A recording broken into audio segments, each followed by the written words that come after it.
Shalom Bapak Ibu Saudara semuanya, semangat pagi, selamat hari Senin. Mari buka 1 Korintus 15 ayat 20. Tetapi yang benar ialah bahwa Kristus telah dibangkitkan dari antara orang mati sebagai yang sulung dari orang-orang yang telah meninggal. Sebab sama seperti maut datang karena satu orang manusia, demikian juga kebangkitan orang mati datang karena satu orang manusia. Karena sama seperti semua orang mati dalam persekutuan dengan Adam, demikian pula semua orang akan dihidupkan kembali dalam persekutuan dengan Kristus. Tetapi tiap-tiap orang menurut urutannya, Kristus sebagai buah sulung, sesudah itu mereka yang menjadi miliknya pada waktu kedatangannya. Kemudian tiba kesudahannya, yaitu bila mana ia menyerahkan kerajaan kepada Allah Bapa, sesudah ia membinasakan segala pemerintahan, kekuasaan dan kekuatan. Karena ia harus memegang pemerintahan sebagai raja sampai Allah meletakkan semua musuhnya di bawah kakinya. Musuh yang terakhir yang dibinasakan ialah maut. Sebab segala sesuatu telah ditaklukkannya di bawah kakinya. Tetapi kalau dikatakan bahwa segala sesuatu telah ditaklukkan, maka teranglah bahwa ia sendiri yang telah menaklukkan segala sesuatu di bawah kaki Kristus, itu tidak termasuk di dalamnya. Tetapi kalau segala sesuatu telah ditaklukkan di bawah kaki Kristus, di bawah Kristus, maka ia sendiri sebagai anak akan menaklukkan dirinya di bawah Bapa yang telah menaklukkan segala sesuatu di bawahnya, supaya Bapa menjadi semua di dalam semua. Katakan amin. Berbahagialah Bapak Ibu Saudara yang mendengar firman Tuhan, merenungkan dan melakukannya. Saya memberikan judul pesan pada pagi hari ini, pesan Tuhan adalah segalanya bagi Bapa, atau semua bagi Bapa. Sekali lagi, semua bagi Bapa. Bapak Ibu Saudara, melanjutkan pembahasan kita. Bagaimana Tuhan ingin supaya saudara memiliki realitas surga, di mana Bapak Ibu Saudara hidup dalam kerajaan surga. Gambaran surga yang saudara punyai bukan gambaran dunia, bukan gambaran cerita dongeng nenek moyang. Dan Bapak Ibu Saudara tidak bisa menggambarkan dengan cara sendiri, membayangkan imajinasi surga dengan cara sendiri. Sebab surga itu tempat, sesungguhnya yang disebut surga itu adalah tata Allah Bapa dan tata putranya Yesus Kristus. Kehadiran Allah Bapa, itulah surga, hadirat Bapa.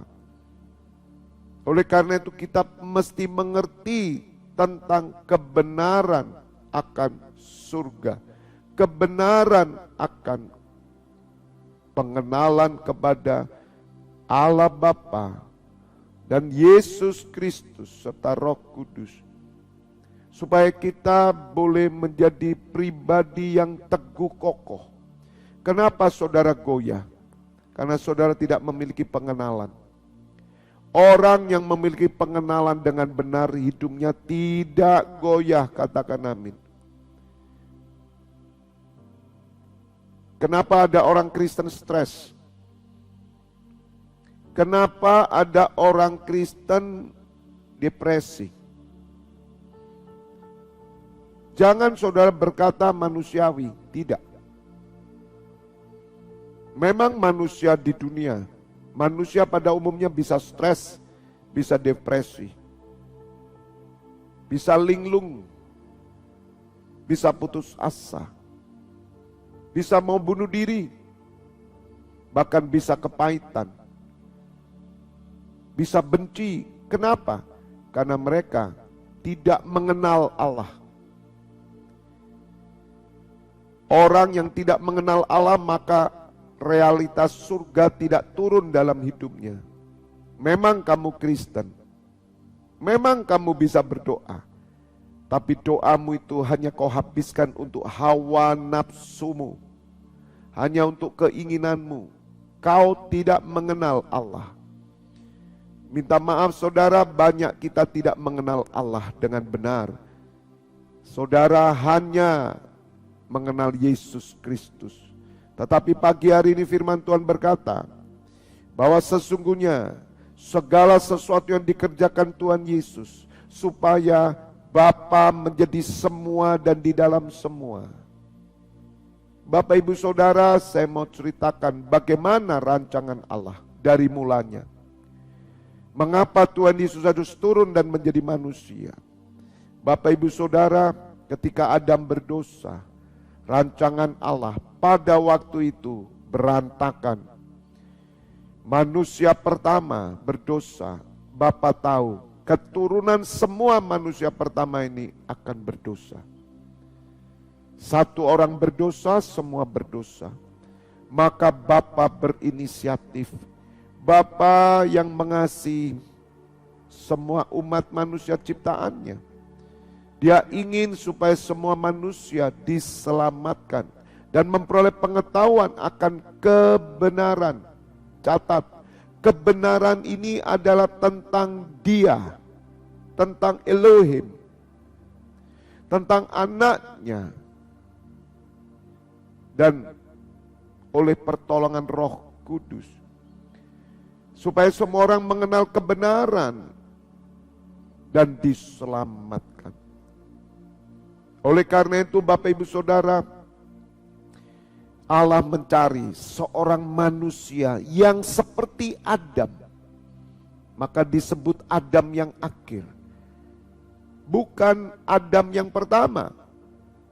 Semua keturunan Adam pertama itu berdosa. Allah harus mencari pribadi yang tidak berdosa. Dan satu-satunya adalah anak tunggalnya. Dia yang disebut firman Allah yang menjadi manusia. Karena Tuhan Yesus adalah pelaksana daripada rancangan Allah. Dan dia datang dari surga. Dan Allah percaya bahwa putranya ini akan bisa menang atas segala godaan. Disitulah Bapak Ibu Saudara, Tuhan Yesus harus turun ke dunia. Bukan sekedar hanya datang, tapi dia harus mati. Untuk menebus semua dosa Adam pertama.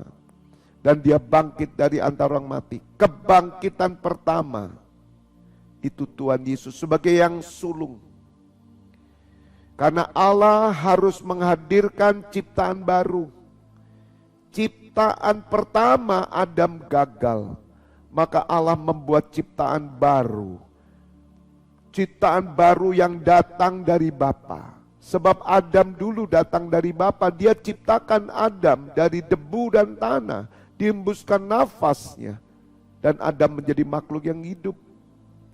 Tetapi Adam yang kedua, dia bukan lagi dari debu tanah, tetapi dia dari roh yang turun ke rahim Maria. Dan Tuhan Yesus lahir. Bukan sebagai makhluk hidup, tetapi roh yang menghidupkan. Dan Tuhan Yesus inilah sebagai yang sulung. Yang pertama bangkit. Karena itulah ciptaan baru yang akan menempati Taman Eden yang baru. Yerusalem baru, bumi baru, langit baru, tanah air surgawi. Bapak Ibu Saudara, dan Tuhan Yesuslah yang mempelopori. Sebagai manusia Allah yang bangkit dan menerima tubuh kemuliaan. Dan Bapa sendiri yang membangkitkannya dari antara orang mati. Oleh karena itu Bapak Ibu Saudara, barang siapa percaya kepada Tuhan Yesus, maka dia akan menjadi saudaranya. Tuhan Yesus inilah yang diutus Bapa supaya menjadi yang pertama yang sulung dan kemudian kita menyusul. Sehingga kita boleh bersama-sama mengalami kebangkitan. Dan menerima hidup kekal bahkan duduk bersama dengan Tuhan Yesus. Oleh karena itu Bapak Ibu Saudara, sebagaimana yang dikatakan, tetapi tiap orang menurut urutannya Kristus sebagai buah sulung, sesudah itu mereka yang menjadi miliknya pada waktu kedatangannya. Jadi saudara, siapa yang menjadi miliknya, itulah yang terangkat. Siapa yang menjadi miliknya, itulah yang terangkat. Siapa yang menjadi tubuhnya, itulah yang terangkat. Siapa yang menjadi gerejanya. Maka itu saya mengajak setiap umat Tuhan, orang Kristen, sadar kalau engkau menjadi miliknya. Maka hidupmu bukan milikmu lagi, tapi miliknya, dan hidupmu ada di gereja. Hidupmu ada di pelayanan. Hidupmu melakukan pekerjaannya. Maka saudara akan terangkat pada waktu kedatangannya. Kemudian tiba kesudahannya, yaitu bila mana ia menyerahkan kerajaan kepada Allah Bapa.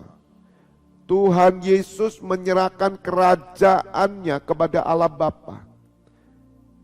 Bapak Ibu Saudara ingat, Tuhan Yesus menyerahkan kerajaan kepada Allah Bapa. Sesudah ia membinasakan segala pemerintahan, kekuasaan dan kekuatan. Ketika Tuhan Yesus bangkit dari antara orang mati, Tuhan Yesus sudah memiliki tubuh kemuliaan. Dia yang roh dengan tubuh yang baru. Dan Tuhan Yesus dengan tubuh yang baru ini, dia menyerahkan kerajaan kepada Allah Bapanya. Karena ia harus memegang pemerintahan sebagai raja sampai Bapa meletakkan semua musuhnya di bawah kakinya. Bapak Ibu Saudara, saya tunjukkan gambaran surga yang benar. Allah Bapa di surga yang mengutus putranya, Yesus Kristus, menderita, mati, disalibkan mati dan bangkit naik ke surga. Ditetapkan sebagai raja.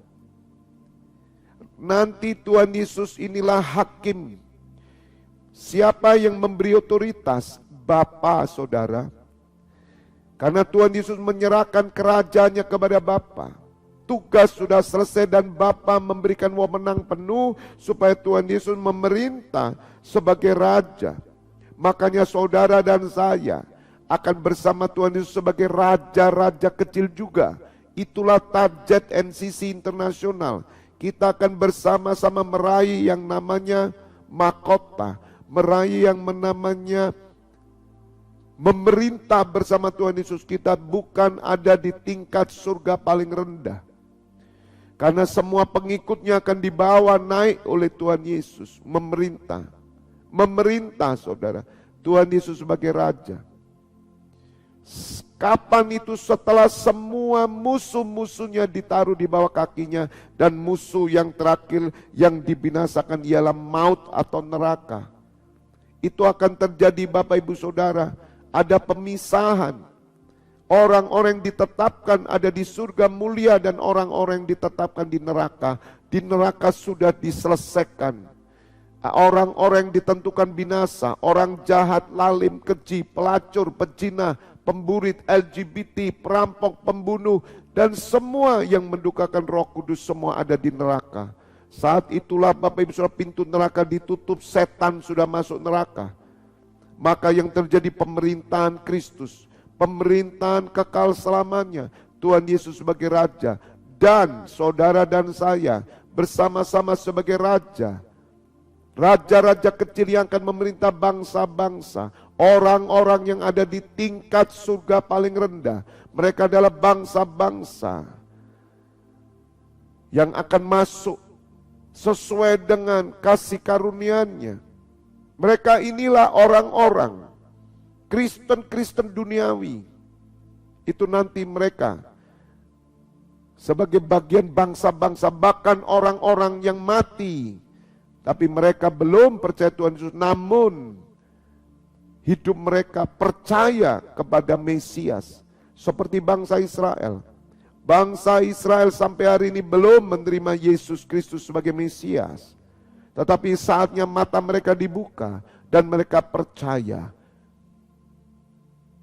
Bangsa Israel akan kita perintah. Kita akan duduk bersama dengan Tuhan Yesus dan 12 muridnya akan memerintah 12 suku Israel.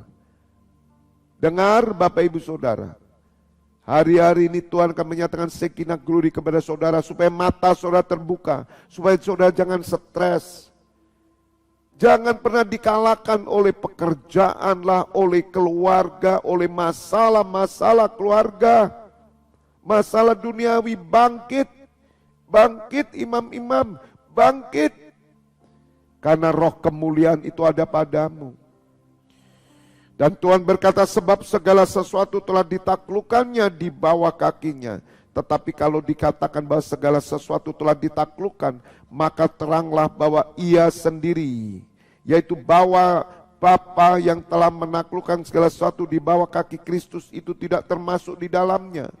Bapak Ibu Saudara dengar, ketika Tuhan Yesus tampil sebagai pemenang, maka Bapa menaklukkan segala sesuatu di bawah kaki Kristus. Segala sesuatu yang ada di bumi, di dunia ini semua ditaklukkan di bawah kaki Kristus, tapi tidak Bapa. Bukan Bapa. Bahkan dikatakan, tetapi kalau segala sesuatu telah ditaklukkan di bawah Kristus, maka ia sendiri sebagai anak. Perhatikan, Yesus Kristus sebagai anak, Adam yang akhir, manusia surgawi pertama yang masuk di kerajaan surga dan memerintah sebagai raja. Dia adalah anak Bapa, akan menaklukkan dirinya di bawah Bapa. Jadi Bapak Ibu Saudara, kenalah Bapa itu. Tuhan Yesus saja menaklukkan dirinya kepada Bapa, yang telah menaklukkan segala satu di bawahnya, supaya, perhatikan, supaya Bapa menjadi semua di dalam semua. Segala sesuatu bagi Bapa. Jadi pekerjaan Tuhan Yesus datang ke muka bumi, bahkan nanti sampai dia memerintah sebagai raja pada kerajaan kekal, itu semua dilakukannya supaya ia membuat Bapa di dalam semua. Jelas Bapak Ibu Saudara? Jadi Allah orang Kristen adalah Bapa yang mulia itu. Bapa Elohim, Allah Abraham, Ishak dan Yakub. Dan Tuhan Yesus pelaksana supaya semua di dalam Bapa. Dan Bapa di dalam semua, Bapak Ibu Saudara. Itulah surga yang benar. Itulah kemuliaan Shekinah Glory yang benar. Jika Tuhan Yesus saja menaklukkan dirinya kepada Bapa, kenapa saudara tidak menaklukkan diri kepada Bapa? Kenapa banyak orang Kristen takut untuk mengenal Bapa? Kenapa orang Kristen hampir semuanya Jesus only? Mereka tidak mengenal kebenaran. Mereka tidak tahu rancangan Allah. Mereka hanya semuanya di dalam Yesus. Bagaimana mungkin semua di dalam Yesus? Yesus datang membuat semua di dalam Bapa, Bapa di dalam semua. Katakan amin. Bagi Bapak Ibu Saudara yang mengerti kebenaran ini, engkau akan berjalan dalam kemuliaan Allah seperti Yesus Kristus Tuhan. Tuhan Yesus membawa kemuliaan Bapa, maka saudara, engkau akan sama seperti Tuhan Yesus. Engkau akan membawa kemuliaan Bapa, sebab segala sesuatu di dalam Bapa dan Bapa di dalam semuanya. God bless you all.